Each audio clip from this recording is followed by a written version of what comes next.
we discuss it together. This morning, we're looking at the new unemployment figures released by the National Bureau of Statistics that says Nigeria's unemployment rate has dramatically dropped from 33%, from the last figures released in the fourth quarter of 2020 to about 4.1% in the first quarter of 2023. And many Nigerians are wondering how that could have happened, especially looking at the economic realities where businesses are shutting down. People are actually even voluntarily quitting their jobs on account of the fact that their take-home pay can no longer take them home, as the saying goes. Well, we'll be looking at this and examining this and also making comparisons. As it is, the NBS says the reason for that dramatic, drop or in the unemployment rate is as a fact that they've changed the methodology for the survey, and now they say they've adopted the most recent methodology that suits global best practices. And so it's not to save face for any government, but to ensure that the data that from the survey meets global practices. Well, some Nigerians say this does not reflect our reality. This is not the same. This methodology would not really work with us, or because we have a peculiar situation in our country. The countries that may have adopted the new standards of survey, some of those countries are way advanced. Now, drawing a bit of comparison with, between Nigeria and the other climes where we've seen it, or countries that practically have better economies and better per capita income. Look at countries like the United States of America. The unemployment rate in the United States, which is the biggest economy in the world, is about 3.5%. Canada has about 5.3%, which is the country where most Nigerians are jackpotting to, or migrating to. The UK has 3.7% or so, Japan 2.8%. These are the countries. South Africa has about 29% unemployment rate in that country. And so many Nigerians are wondering, if these economies that are doing better than Nigeria, where per capita income is better, how come we are saying that our unemployment rate has gone down from 33% to 4% in 2 years? Why didn't we even have the survey in the last 2 years? Why wasn't no numbers released? But then they're saying, look, now the bracket has been expanded. So for people who work for 1 hour in 7 days, if you're able to work for 1 hour, whatever it is that you do for 1 hour in 7 days, that either earns you a pay or a profit, is considered employment. As such, you cannot claim to be unemployed if within 7 days you're able to work for 1 hour and you're able to either get a wage or you get a profit from whatever it is. So if you do POS, for instance, or what's it now? What else can I say? For instance, you're able to dig a hole or something for 1 hour in 7 days and you're paid for it, it means that you are employed. That's what the new standard is, and many Nigerians say this cannot work for Nigeria. This morning I'm joined by sociologist and public affairs commentator Titus Gado is joining us in this conversation. Let's get to meet my guest. Good morning, Mr. Titus Gado. Thank you so much for joining us. Good morning, Enacho. Good morning, Abuja. It's a privilege for me to be here, so thank you. We're glad to have you join us. Now, looking at this, this unemployment rate that the NBS has put out, as a person who's very familiar with labor laws and familiar with, what labor is doing in Nigeria, the workforce and all of that stuff, especially looking at unemployment, what do you say? What was your first reaction? I'm sure you've seen that data. What was your first reaction to this new figures released? Well, the truth is, my reaction was not any different from maybe the reaction of the average Nigerian on the street, or the average Nigerian who is affected by the prevailing realities in the country, even prior to this administration.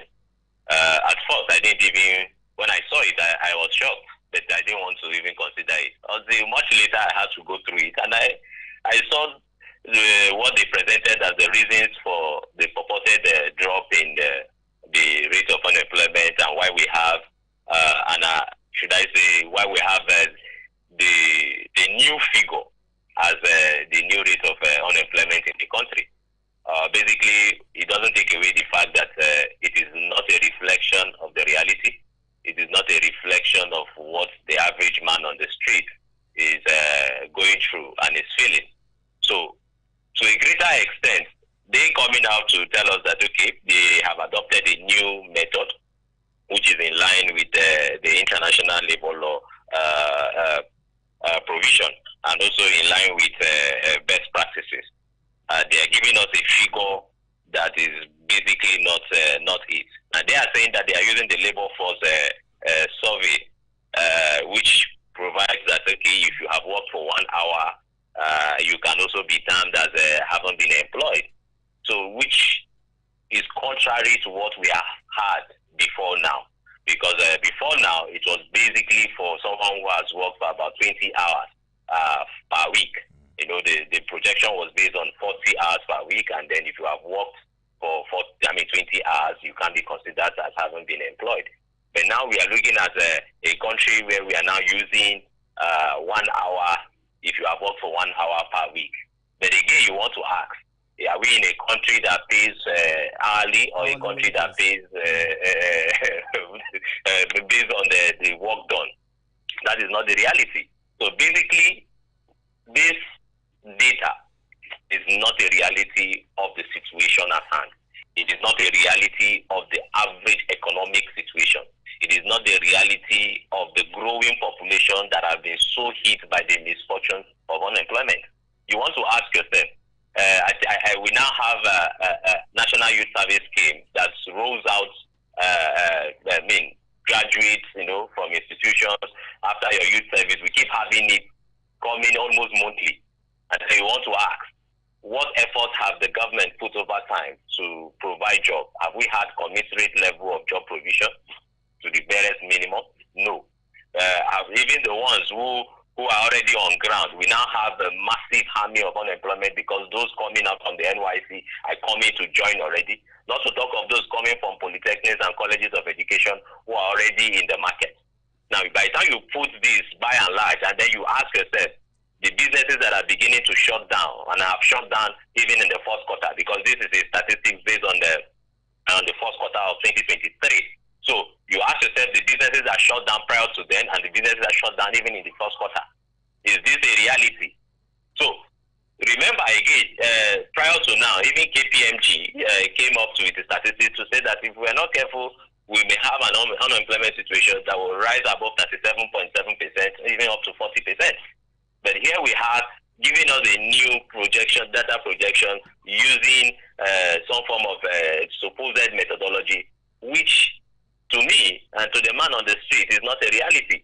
More so, you want to also ask, sometimes these things are done and then you begin to ask, what is the constituent of the sample size? To a greater extent, I have knowledge in research, but what were the constituents of this sample size?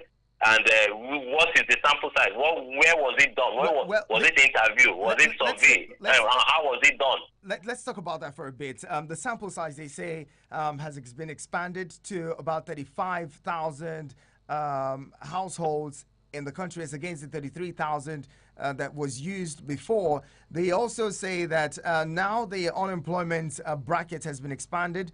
Used to be 15 to about 65. Now it is 15 and above. So if you're 95 years old or 100 years old and you're still willing and able to work, then you're considered you can be considered either employed or unemployed. These are not empirical facts, and you and I should know that even in terms of the best practices, someone who is even above the age of 50, previously it was between the age of 15 to 64. That was what it was. But having increased it, but you and I will know that it is not the reality, because after the age of 64 or 65, the individual may be termed to have been retired if you had a former employment.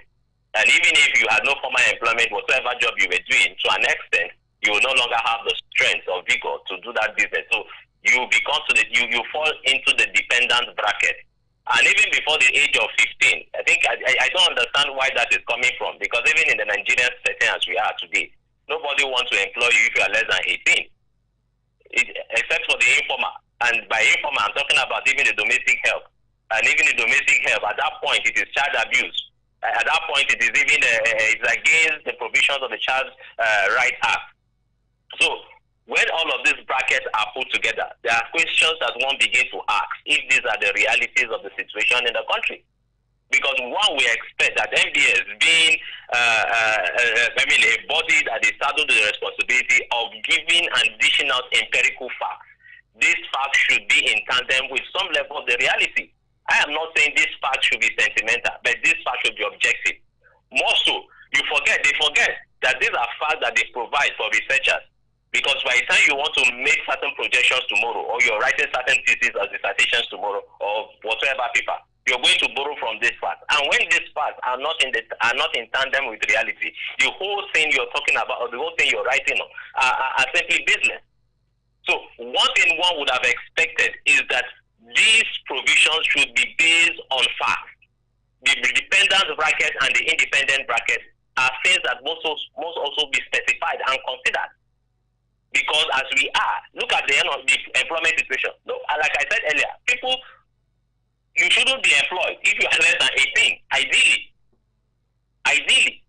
But here we are, you are giving us a projection that, okay, you are taking from 15 years of age.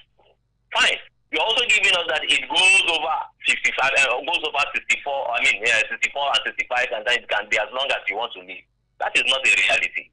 That is not what is expected.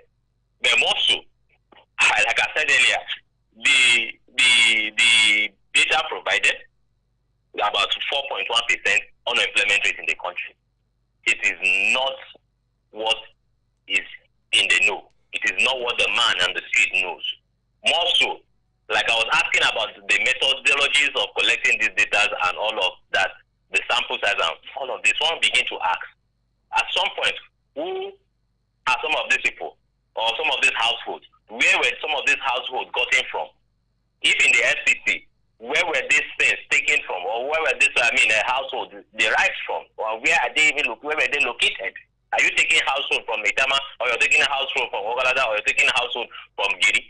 These are some of the things you want to ask. But more so, by and large, if you ask me today if I accept this, well, I don't accept it, and because it's not a reality.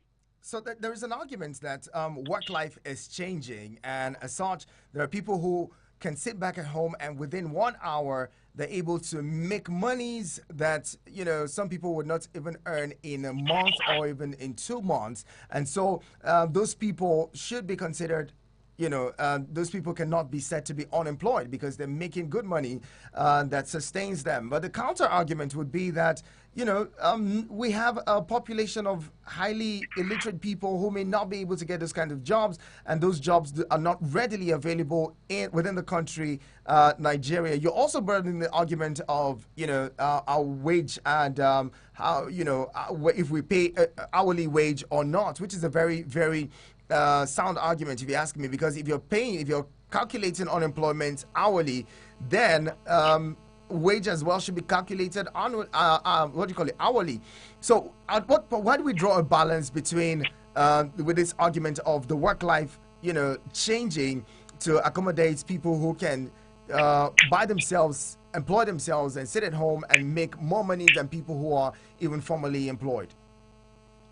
Now the thing is, if you're going to bring in those who engage in remote work, do we have a data or some form of database for persons engaged in remote work? Because these are the things now you begin to ask. It is not enough to sit in office and then begin to believe that so percent of people engage in remote work. Let's not also forget that there is a growing concern about remote workers in Nigeria as we speak. Because some of these remote work, to an extent, especially when it has to do with multinational organizations, some don't even want to even consider Nigerians for such jobs because of the myriad of issues when it comes to remote working conditions. Is it electricity, or is it the network connectivity, or is it whatever it is that comes into play? More so, there are also issues that borders on the integrity or ethics of the job that the individual would perform when it comes to remote work. So in most cases, some persons who are already established in that field is simply because, to an extent, they have had some level of engagement. They have been able to establish themselves in the aspect of that remote work. So it is not easy for everyone to just jump on the street. Who is on the street? Who is looking for such job to get such remote jobs? It is not easy. So it is not enough to just put together a quick figure to say, okay, we are calculating based on persons who may be engaging in remote work, and so they are being paid per hour. That is not the case here. Again, we understand the changing dynamics of the labor work, and the labor system globally. But Nigeria has not gotten to that point where we have established ourselves to say, okay, we are capturing or we are going to engage remote workers. Don't also forget that even the states who try to say, okay, because of the hardship, we are reducing your work hours, you can be working from home. Why did some of the organized states decide to say, rescind their decision to say, okay, no, we are cancelling the work hours. We are cancelling the hours we say you should work at home. Because when you tell people to work at home, they don't. You are telling them to go and engage in other things and then sleep, or possibly do other things that are not in line with the supposed job. These are some of the issues. But again, one thing that we must not take away is the fact that all of these are happening. All of the changing dynamics are happening. What is the place of Nigeria? Are we seeing how we can balance the nature of work, whether it's going to be physical or it's going to be remote? Are we doing that as a country? Basically, we are not, and there is no reality to that fact. More so, if you bring out the issue of, say, okay, what are the measures for us to now see how we can balance it or engage people to engage in remote work over time, and then see how they can be captured within the bracket of employed. The Nigerian government has not provided a system. We do not have a data. We are still grappling to manage with the issues of the e-hailers, that is the Uber, the boat drivers in the country. If you ask today, what do we have a database for them? The country possibly may not even provide you with any tangible response to that. And so when certain issues happen in that line of duty, it becomes so cumbersome that that we cannot provide factual realities to the situation. So a whole lot of things need balancing on the aspect of policies and strategies, which the government must put in place to have a complete database.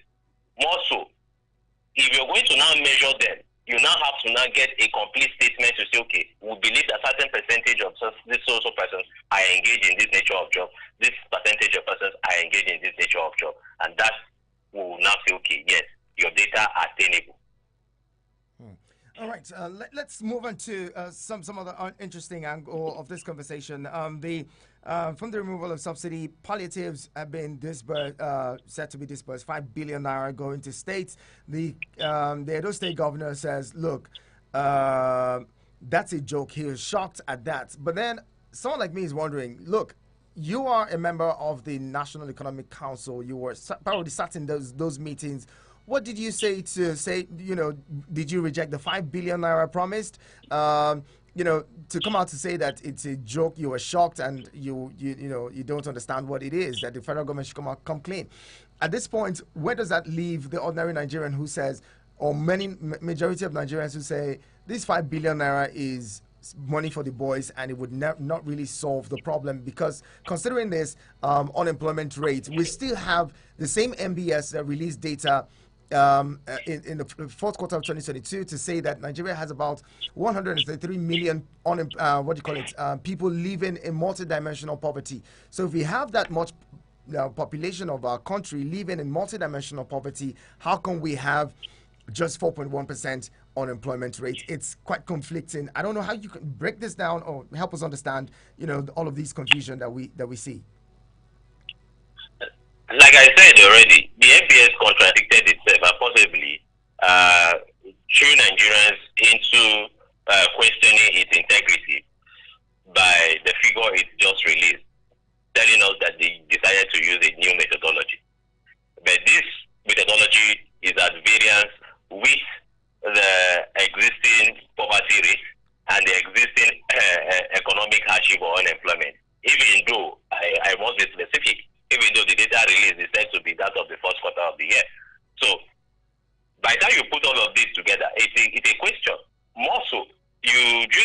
of the governor of Edo State raising concerns. It's the concern of the average person on the street, because again, you want to ask 5 billion naira, and then for palliative and all other things, and then you begin to ask, does the government have long-term measures to, ameliorating the hardship of Nigerians?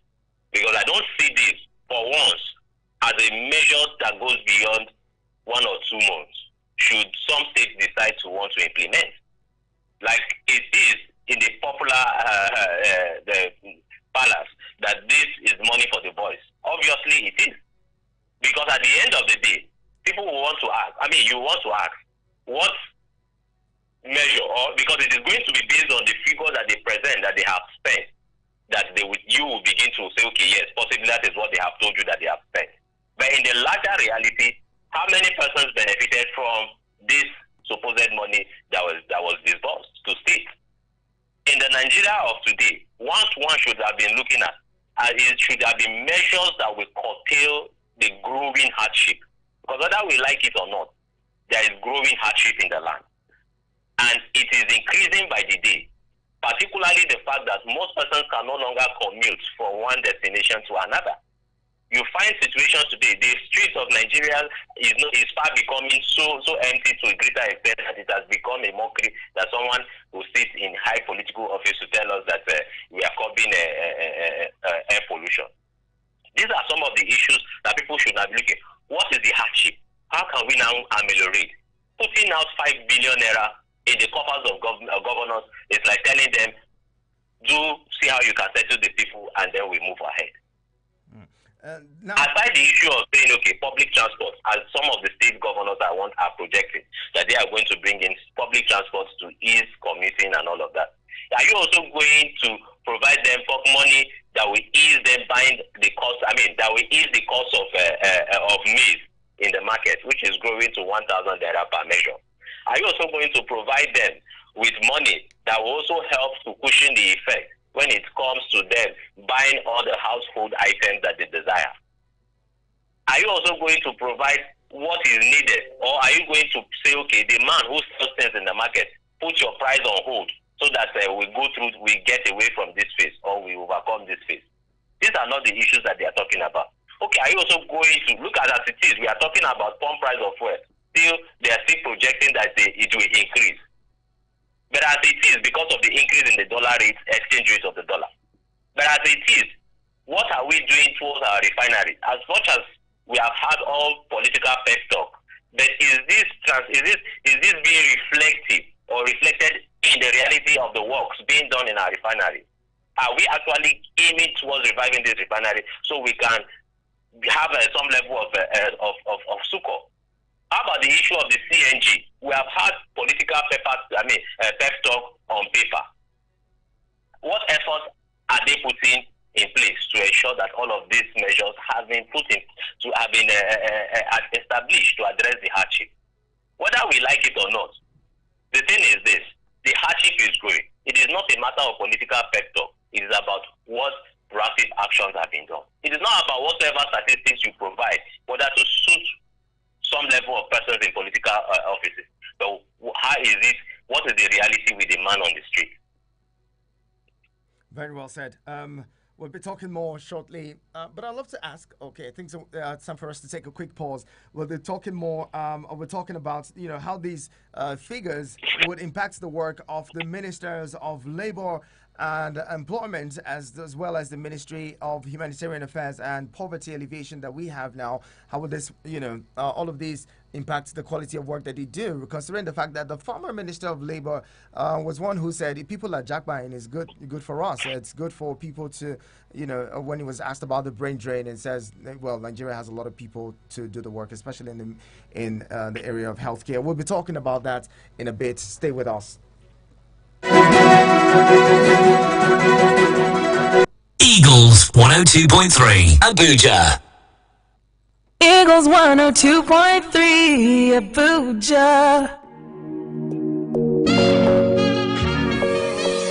Abuja Municipal Area Council wishes to notify the public that it is reintroducing the suspended on-street parking management Park and Pay in the Abuja Municipal Area Council. This is sequel to the conclusion of all legal processes required before the reintroduction. The administration therefore wishes to notify the public of the following plan of activities. From September 1st, 2023, the full-scale implementation of the scheme will commence. The public is hereby assured of excellent service delivery by the operators, while maintenance of orderliness in the parking regime in the Abuja Municipal Area Council remains the ultimate goal. Signed, Management, Abuja Municipal Area Council.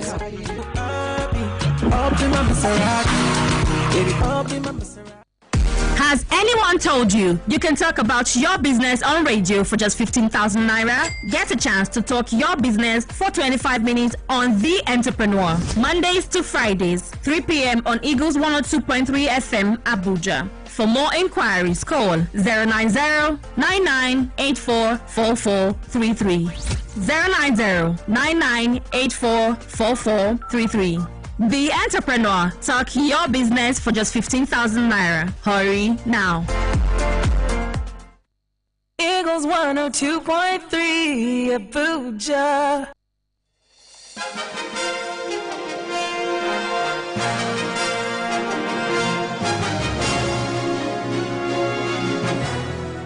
You're still on to Eagles Outlook on your radio experience. You can count on. Time now is 9:30, and we have been talking about the unemployment figures released by the National Bureau of Statistics, NBS, saying Nigeria's unemployment rate has gone down to about 4.1%. They also say it is not, in a guise to make any government look good or, any of those things, but because they've adopted a new methodology for the survey. We'll be talking with Mr. Titus Gado, who's been quite resourceful in the conversation this morning. You want to join the conversation, please dial 090-7353-0044 and 090-8766-8888. Mr. Gado, I was going to ask, what do you think, how do you think this, unemployment figures would impact the quality of work that we have coming from the Ministry of Labor and Employment, especially as we have new ministers there, as well as the Ministry of Humanitarian Affairs and Poverty Alleviation? Well, one would have expected that a figure or statistics of this nature would help the new ministers or new appointees to sit up to ensure that they put up measures, policies, and strategies to ensure that we get a better society, we have a better figure.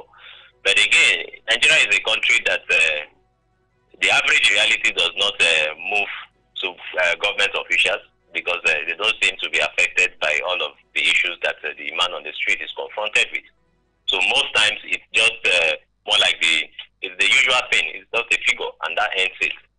But in other climes, one would have expected, or in other climes, this would be or would serve as a pointer to the fact that we know we have a lot to do, so we must sit up. But it doesn't change anything in the aspect of Nigeria. I'm not optimistic about this figure helping them to sit up. More so, it is a figure that is no longer a reflection of the average reality. So it is almost indifferent for me, except they decide to want to do the needful. Like I've always said, it is always in Nigeria that you find situations where a government official is going about doing his job and everybody is celebrating that he's doing his job. Maybe because we are not used to having government officials doing their job. If a government official decides to construct road, we celebrate that he has constructed, he has done a project. They will forget that this is supposed to be his job. More so, this is not coming from his personal pocket. So, with this figure, we hope that as much as it is not a reflection of reality, they will want to see how they can improve on it. All right, join the conversation. Let's take your calls now. 090-7353-0044 and 090-8766-8888. Send SMS and WhatsApp messages to 090-9705-4450. That is 090-9705-4450. SMS and WhatsApp messages for that number. Don't forget, you can also download the Eagles FM app and you can watch us live on YouTube and on Facebook. If you're there, big shout out to you. Let's get to the phone lines now. Hello, good morning. Seems like we lost that one. Call back 090-7353-0044. Hello, good morning. Good morning, Prince Henna. Good morning, Comrade Haruna. Good to have you join us. Yeah, thank you. Good morning to the guests over there. Yeah, good morning. Your guests have spoken very, very well. Because I think NBS, National Bureau of Statistics, to me, they have compromised their standard. They are just there to favor these governments and tell them they are doing well. Mr. Henacho, you and I know what is the reality on ground. Since the removal of subsidy, Nigerians find it very difficult to even put food on the table of their family. You understand? So you cannot come and be telling us that employment rate or unemployment rate is people are doing well in this country. Please, they should speak to the government and let them know that the reality on ground, the unemployment rate is growing day by day because some people could not be able to afford their daily needs. Malnutrition is going to affect the population of this country if government do not sit up and do the needful. Thank you very much, Mr. Henacho. Thank you, Comrade Haruna. We're going to take more calls. 090-7353-0044 and 090-8766-8888. Again, SMS and WhatsApp messages go to 090-9705-4450. Hello, good morning. Good morning, Mr. Prince. Good morning, Moses. Good to have you. Moses, I want to thank your guest over there. He's making a good analysis that is of big help to the economy if they will listen to him as well listening on this radio. I don't know the reality of the ground. Where did they get this analysis from? Were they able to go houses to houses to get the note of people or the unemployment on the reality that is going on the ground? What are those workforce that Nigerians, that the government has kept for the ordinary Nigerians? Look at most of the industry today that could have created jobs for the jobless people. Most of them are closed. Then look at the investment. People who have to come, foreigners that to invest in this country. Insecurity may not allow them to invest in the country because nobody would like to invest in a country where there is insecurity, which has created the factors of unemployment we have in our time. They didn't look onto that. Then the issue of increase of fuel, which has affected people that cannot even go to their job. Somebody didn't pay 30,000 and is making a transport of 3,000 to 4,000 a day. How do you expect some such person to continue with that job? He has to drop to join the unemployment force. What are those governments planning for all this? And they are giving us such a way. Look at what we have been crying for. The NNPC, 4 functioning NNPC that closed down today, to put them in order, to reduce the workforce, the unemployment in our time. They now affected the unemployment rate. Are we looking up to the people working in the office alone to say that they are among the people that have been employed or the forces of this country? What are the factors? What are the factories? Where are those factories in those years? Like, look at the Ajakuta Steel Company, lie down there on way. Look at our Texas industry, where could have add more employment to our unemployment society. Look at our graduates that are coming out every year. Do they care to bring factors as an analysis to cancel this fact? I believe that, as somebody rightly said, the last caller, that I don't think that they may compromise to give kudos to this government. To me, I'm looking at what this government should do, should not look onto this rate. This ratio rate that was being analyzed, the reality is clear. The unemployment in this country is high. You can't compare to America. America has a good facility for their citizens. You know that in America, if you're unemployment today, there is a money that they allocate for the unemployment. But in this country, there's nothing like that. Even the old people who can no more work, government in America has planned for such people. People who work and contributed more to the economy. and it comes to a point that they cannot work again. The government has a good safety for them. But look at the forces that is, I don't know what is going on in this country. All right, is it corruption? And I wish that is a major challenge that added to this unemployment we are seeing today. Moses, thank you, God bless. Thank you very much for calling. Titus Gado, Moses mentioned something that got my interest. The moribund industries in the country that could have been employing many Nigerians.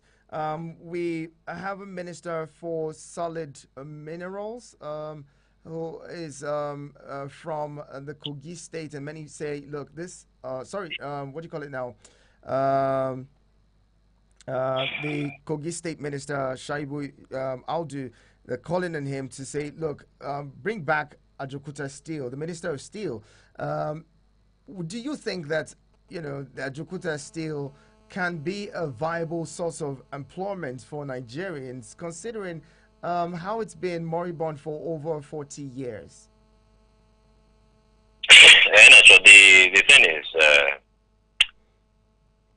it is an obvious fact that if that company was to an extent in place, just imagine the number of jobs it will create. If we have Dangote cement factory at Obachano, imagine the number of persons it is employing, the job opportunities it is providing, and the economic potential it has increased for the state. Imagine that this one was also in existence, the Ajaokuta Steel Company. Imagine that it was functional. But one thing I don't always understand, and I have tried to demystify. Unfortunately, the more I try, the more I get lost, the more. Is why is it so bad that we cannot get anything working in this country? Some time ago, I went to Kakuri. If you are conversant with Kaduna, you will know Kakuri. And for the first time I strolled through that place, what I saw was, in fact, I saw carcasses of industries that could have that could have placed Kaduna State on a high pedestal. So many industries that all you can see is just mighty buildings, mighty warehouses. Unfortunately, not functional. Why? What has happened over time? Why is this thing like this? And so look at the Ariwa Textile. Look at the KCL, Kaduna Textile Limited. And then you begin to ask, why are all of these things like this? Is it that it is so much of rocket science for government to ever get anything working? And so when we talk, everything will just fall back on privatization. So it tells us that government no hand in business. And so here we are. Nothing seems to be working at all. The water boards that we used to have before, the water boards are also losing, they are also dying. If they even get to pump water or even pump water, what you will see is something that you cannot even use to an extent. And so people are resorting to the boreholes and all the likes. So what really is the government doing? What really can the government do? Security we cannot handle. Infrastructure we cannot handle. What really? I don't understand it. What really can the government do? And so year in, year out, every political season, what we get is political promises that once they get elected, you will never see them again, and nothing will be done. Nigeria is something when you begin to think over or regurgitate over the affairs of this country, it's either you take it easy or you die too early. Because the fact is that I don't know why we can't walk. So the Ajaokuta Steel is not a mystery. It is not something that we should be talking about now. Because over time, it is something that has been in the know. Common refinery, let's ask ourselves, let's even forget Ajaokuta now. Let's talk about refinery. Why can't we revive our refinery? We have crude oil, we need fuel and all the likes. But why can't we have functional refinery? And so an individual came up to say he wants to establish refinery and the government decided to support in the name of granting loan to the tunes of billions billions of naira. But you have refused to put your own in order. Now we have another deadline that by December it will work. We are waiting. December is not far from now. All right, let's bring in more callers. Very well. Good morning. Hello, good morning, Prince Ehanacho. Good morning, Salasi. Good to have you. How are you doing? Good morning to our guest. Good morning. I want to appreciate him for his wonderful analysis. See, I'm from Kaduna. I know Kaduna very well. In those days, in early 1890s, the people working in textile, we see them as high caliber people. In fact, at that time, and in early 1890, I think their salary was 10,000 or 8,000. With overtime, you collect 10,000. If at that time, the value of money, the money have value that time. They get their houses. In fact, they do not go to better school or go to that place now. It has remained. And you see the carcasses of all this. And apart from that, when you travel to Kano, and you know this Panchekala in Kano, all these industrial hubs, as I'm telling you now, Prince, if you go there, none of them, all those companies have gone up. We are not saying that government should employ everybody, but we are talking of enabling environment. These ones, they are all private sectors, but there was enabling environment. At that time, as the sector are working, people are farming. We are farming cotton. I remember in those days, when you are traveling to Kano, you see how they are farming wheat. This alkama, we call it the house alkama. You see, you can't even see the end of the farm. But what happens? Nothing. Oh, they are gone. I remember in those days, the official vehicle being used in this country are Pujo vehicle. You see, German use their own vehicle. If there's a construction company in this country, they use their vehicle. If not without that, I think that they're still using Toyota. So these are the things. We using Nigeria. Look at all the ministers now. They are going to buy brand new SUV to them. What are they using? They are not doing. We don't have our own vehicle being manufactured in our own country. Toyota have plants in South Africa, but what of it? Nothing. They go help us. Thank you very much, Salasi. Appreciate you calling in. Let's bring in more caller before we get back to my guest to wrap it up. 09073530044 09087668888. Hello. Good morning. Yeah, sir. Good morning. Good morning to you. Good morning to the guests in the house. Good morning, sir. Good morning, sir. My name is Francis. I'm calling from Abuja. Francis, good to have you. Go ahead, talk to me. This country, the way we are going, everything is lying because I don't know where MBS is getting this figure or this analysis. I don't know. MBS, how can they say that the number of unemployment? Okay, let's agree with that. But you know that in other countries, like Facebook, all this online making money, all these people making money from online, like Facebook, do you know that if you are in Nigeria, they will not pay you as a content creator? And all these things are something that will be giving us work without even hoping on government. But if you are in this country, they will not pay you until you travel to another country. How are they helping us? Francis, Twitter is paying Nigerians, even though, yes, they have to verify with the dollars and all of that. Sometimes they have to bypass using BV, what do you call it? What's it called again? Yes, Ihana, I understand. Yes, but at least they are making it difficult. Why not? At least we are the most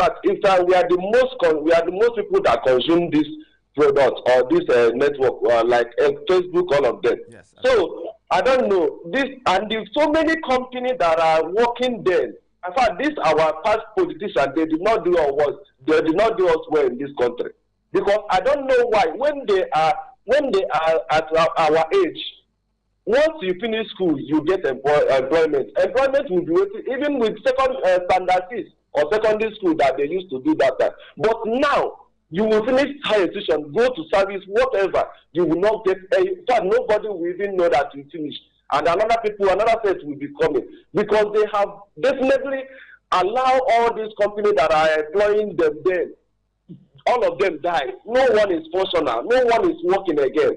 and they are saying that they are doing us well. If any youth in Nigeria that is voting this our old politician is not doing us well, I'm telling you the truth. Because the thing is that they allow everything, virtually everything, to destroy. I know when during that time in my village, I know that there are many companies that are, even all these plastic companies that are producing plastic. Because of government policy, all these companies are dead and it's not functional now. So we need, in fact, this government, we need very overhauling. You need to wake up and challenge and question this our past leaders and all of them, because they have taken us where we do not know. Thank you very much. Thank you so much, Francis. Mr. Gadu, Francis just brought up an angle that's quite interesting. The social media platforms and how, Nigerians who even want to earn using these platforms find it difficult, even though Nigeria has made about 2 trillion naira from social media platforms within the last, I think the last 1 year. What is it that Nigeria is doing to encourage, what do you call it now, a convenient atmosphere for businesses and for individuals who want to thrive on their own? Now we're looking at unemployment as people who cannot earn anything within 1 week. If somebody can earn on their own, make a profit from anything within a week, that means that they are employed. Yet there are no conducive atmospheres, conducive environments for people to even thrive with this. Content creators are suffering because there's no electricity. Some people have to shoot content once a week because of electricity or power failure. What do you say government does to mitigate all of this so as to create an enabling environment for individuals to thrive? Well, the first thing is government must show commitment to the issues and plight of Nigerians. If we don't have a passionate government, a government that is committed to addressing the issues confronting Nigerians, everything will just be usual paperwork and then talk and go. So there must be commitment on the part of government, a government that understands the issues, not a government that is only told and then gets to just act. And just sit and usually talk and talk. More so, there must be policies towards promoting local content.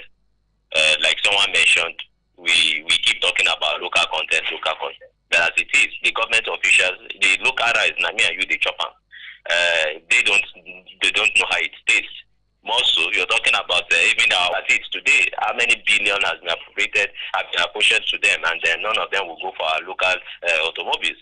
They prefer the luxurious and whatever it is. More so, you're also going to talk about the issue of infrastructure. Over time, sometimes when all issues are said and done, it still falls back on the fact that industries are closing because of the issue of electricity and other infrastructure. Sometimes the locations of this industry don't even have good roads. So it boils down to government. Government must show commitment towards providing the needed infrastructure. Having said all of that, again, it still boils down to security. Because even the farmer, as it is today, the person who has resigned his face because farming is very lucrative and people are going into it. But today, even the farmers and the part-time farmers have been threatened by the cases and situations of insecurity in the country. Many persons have been kidnapped even on their farmland, and then some have even been killed in the process. And so we have the growing concerns of food insecurity also in the land. So it's a whole lot of things, basically. It's a whole lot of things. Let's not also forget that even Twitter that used to be a viable means for Nigerians, possibly that would have been looked at. But again, we say it is a nice step by the current CEO of Twitter. So we hope that Facebook will replicate same and others will do the same. But the most important thing is that our government must do its homework. Very well said. Titus Gadu, sociologist and public affairs commentator. It's always a pleasure talking with you.